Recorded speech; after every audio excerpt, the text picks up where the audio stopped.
is 3 or he's about to turn 3 and you want to know what to expect, how different is 3 years old compared to the 2-year-old behaviors. Today I will help you navigate your 3-year-old behaviors and emotions.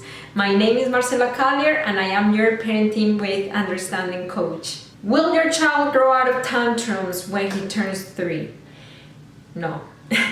They will look different though. You still see tantrums, but they are going to look a little bit different.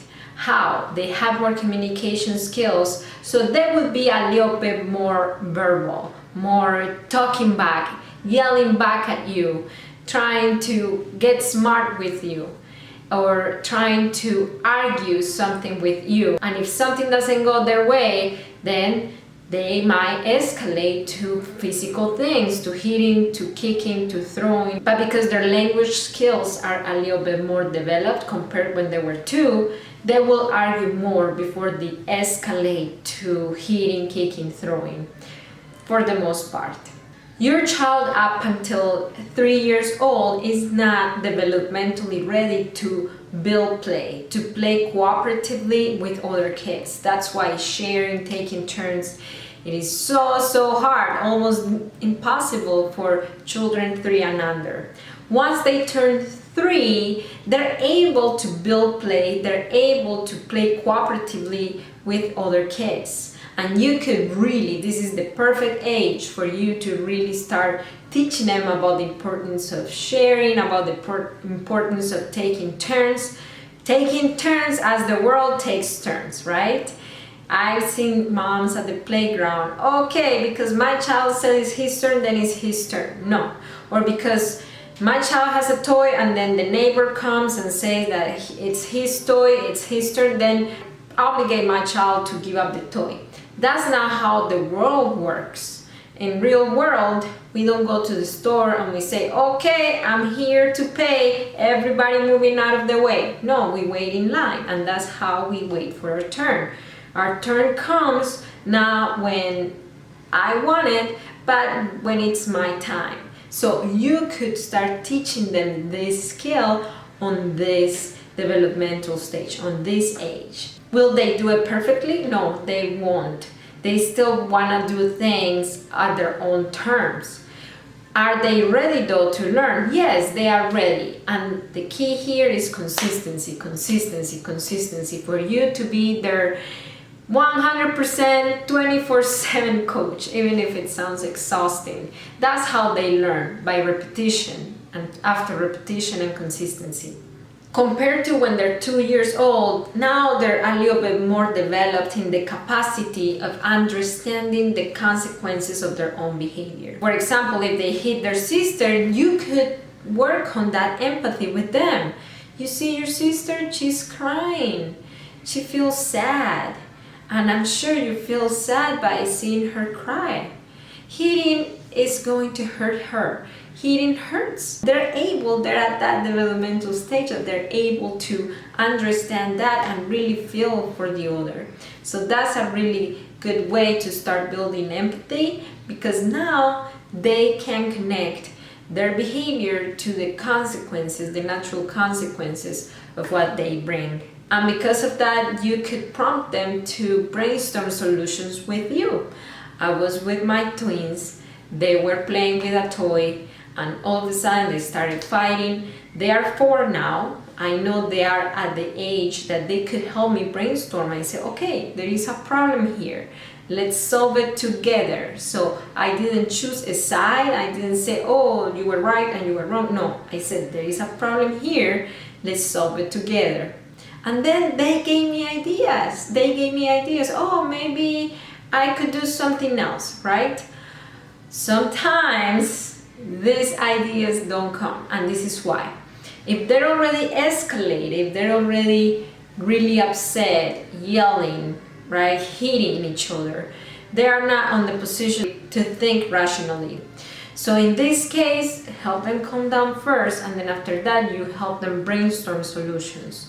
But if you see that they're kind of like getting into an argument, you know, with the sister, with the sibling, you could intervene because they're not that escalated and help them with the conflict resolution. Now, Now, don't jump on the rescue right away, just see. Especially if you've been working on these skills with them, see how they solve their problems first. And if you see they need extra help, then you jump in and you help them.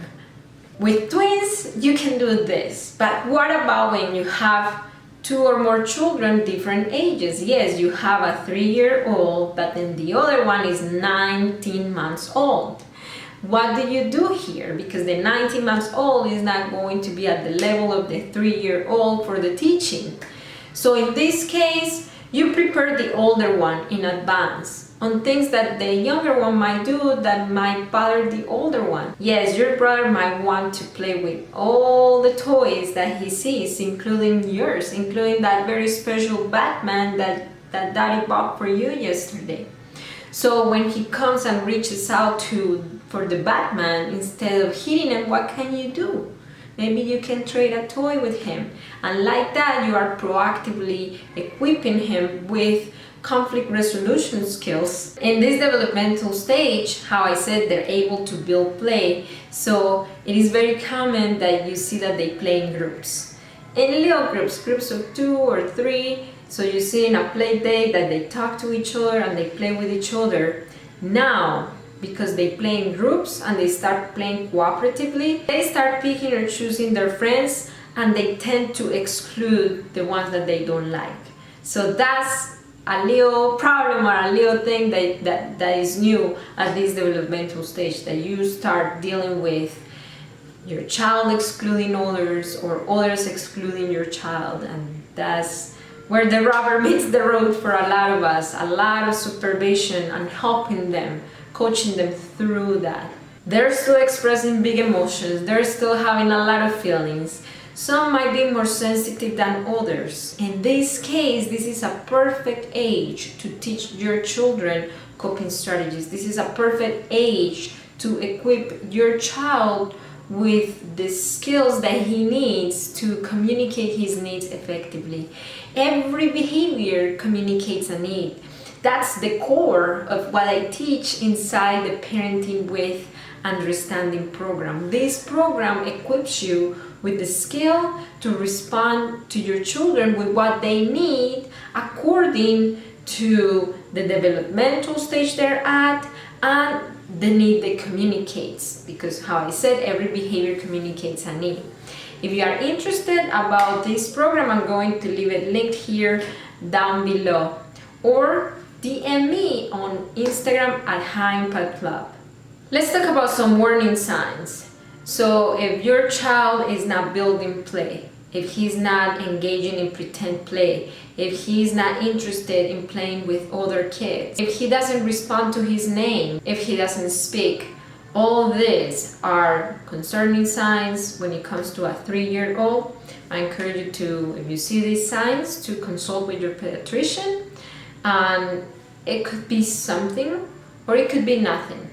But if you see that there is something off, consult with your pediatrician. That's my advice. Now, how I said, there are some children that are more sensitive to others. I have twins and one of them is more sensitive to different sensory input, to different things, textures, things like that. That does not mean that he has sensory processing disorder, but he has few sensory needs. If you are raising a highly sensitive child, I encourage you to watch this video. It's full packed with good strategies and things that I use to help my own highly sensitive child. I encourage you to subscribe to my channel. Tell me in the comments, how old is your child? Is he 3? Is he about to turn 3? And keep parenting your children with understanding. I'll see you next time. Bye.